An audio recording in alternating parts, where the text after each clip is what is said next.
अल्हम्दुलिल्लाहि रब्बिल आलमीन वल आक़िबतु लिल मुत्तक़ीन वस्सलातु वस्सलामु अला मुहम्मदिन व अला आलिहि व अस्हाबिहि अजमईन। मुअज़्ज़ज़ नाज़रीन, क़ाबिल एहतराम ख़वातीन, मेरी आवाज़ सुनने वाले बच्चों और बच्चियों, अस्सलामु अलैकुम व रहमतुल्लाहि व बरकातुहू।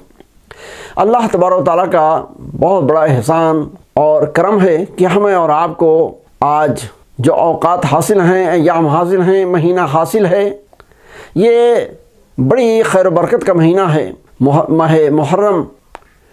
इसकी किताब सुन्नत के अंदर बड़ी अज़मत व अहमियत बयान की गई है। मिसाल के तौर पर सूरह तौबा आयत नंबर 36 के अंदर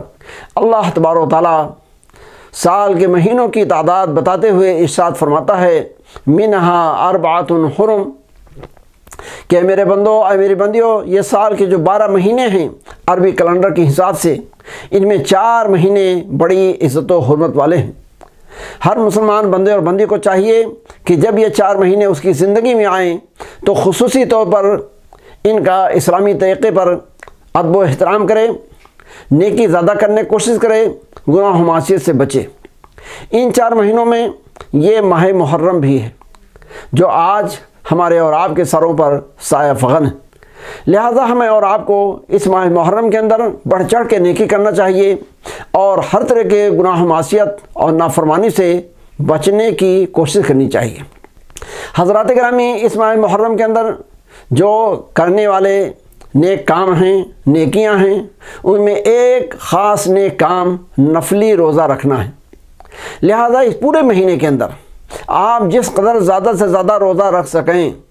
या 1 दिन 2-4 दिन का रोज़ा रख सकें, जिस कदर भी हमसे आपसे हो सके, हमें सारी इबादतों के करने के साथ साथ नफली रोज़ा रखने का एहतमाम करना चाहिए।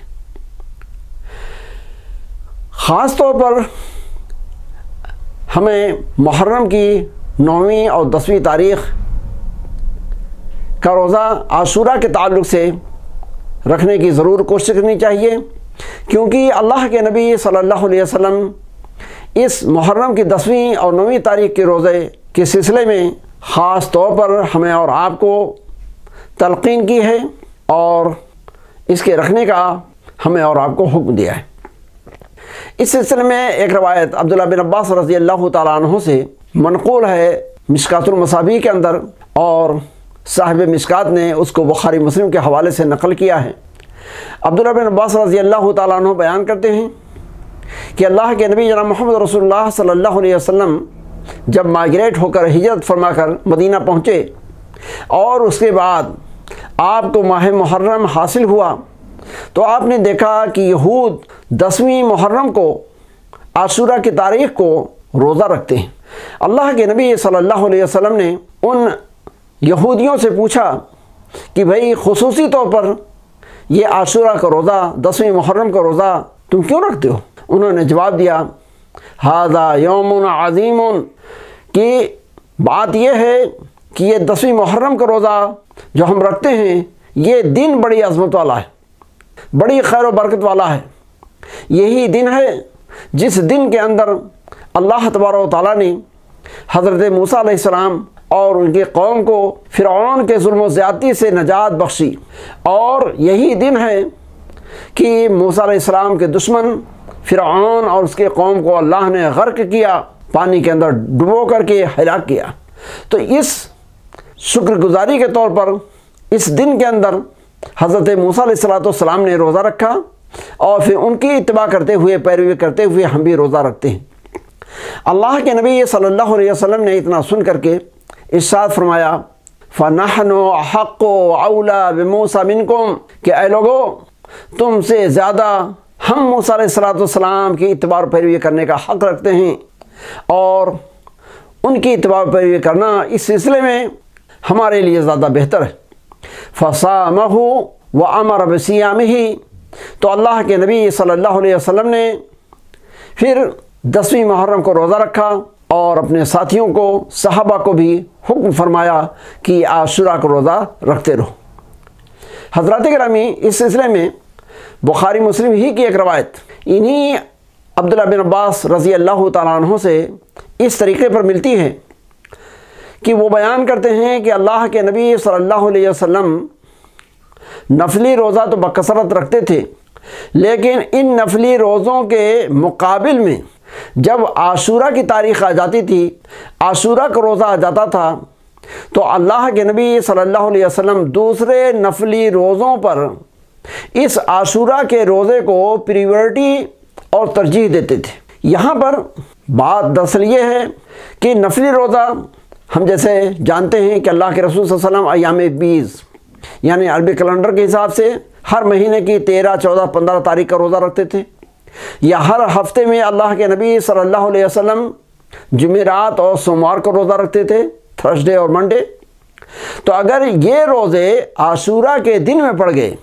تو اللہ کے رسول صلی اللہ علیہ وسلم اس دن عاشورہ کی نیت سے روزہ رکھتے تھے، بجائے اس کے کہ تھرسڈے یا منڈے کی نیت سے رکھیں، یا ایام 20 کی نیت سے رکھیں، یا اس طرح سے اور کوئی نفلی روزے کی نیت سے رکھیں۔ یعنی اللہ کے نبی صلی اللہ علیہ وسلم عاشورہ کے روزے کو دوسرے نفلی روزوں پر ترجیح دیتے تھے، جس سے ہمیں اور آپ کو یہ بات سمجھ میں آنی چاہیے کہ عاشورہ کے نفلی روزے کی دوسرے نفلی روزوں پر فضیلت ہے، لہذا ہمیں اس کا خصوصی خیال اور اہتمام رکھنا چاہیے۔ تیسری چیز، اس عاشورہ کے روزے کے تعلق سے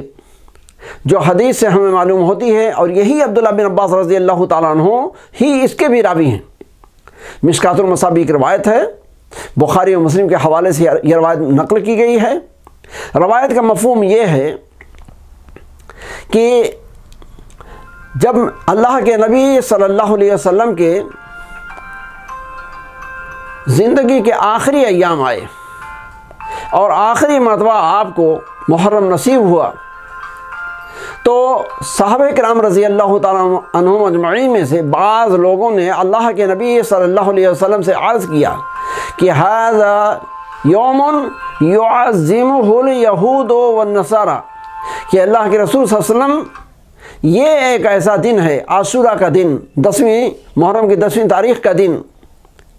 جس دن کی یہود و نصارہ بڑی تعظیم کرتے ہیں، اس کا خصوصی اہتمام کرتے ہیں، خیال رکھتے ہیں۔ اللہ کے نبی صلی اللہ علیہ وسلم نے جب اس دن کے تعلق سے یہود و نصارہ کا یہ رویہ آپ کو معلوم ہوا تو آپ نے ارشاد فرمایا لئن بقیت الی قابل لأصومن التاسع، کہ لوگو اگر میں اگلے سال زندہ رہا اور میری زندگی کے اندر یہ ماہ محرم آیا تو ماہ محرم میں 10ویں تاریخ کے ساتھ میں 9ویں تاریخ کا بھی روزہ رکھوں گا۔ لیکن اللہ کو منظور نہیں تھا، اگلا سال آیا تو آپ اللہ کو پیارے ہو چکے تھے، لیکن ہمارے اور آپ کے لیے، ساری امت کے لیے اب یہ سنت بن چکی ہے کہ ہم جب عاشورہ کو روزہ رکھنے کی نیت کریں تو ہمیں 10ویں تاریخ کے ساتھ ساتھ 9ویں تاریخ کا بھی روزہ رکھنا چاہیے۔ ہم اللہ تبارک و تعالیٰ سے دعا کرتے ہیں کہ پروردگار عالم ایسے قیمتی ایام، مبارک ایام کی ہمیں اور آپ کو قدر کرنے کی توفیق عطا فرمائے، اور ان ایام کے اندر اللہ کے نبی صلی اللہ علیہ وسلم کی جو مصنون عبادتیں ہیں ان کا خصوصی طور پر خیال رکھ کر کے انجام دینے کی توفیق عطا فرمائے، ہمارے اور آپ کی نیکیوں اور نیک کام کو قبول فرمائے، اور دونوں جہان کے اندر ہمیں سرخروئی اور سرفرازی نصیب فرمائے، آمین۔ اقول قولی ھذا استغفر اللہ لی ولکم ولسائر المسلمین فاستغفروہ من کل ذنب انہ هو الغفور الرحیم، وآخر دعوانا ان الحمد للہ رب العالمین، والسلام علیکم ورحمۃ اللہ وبرکاتہ۔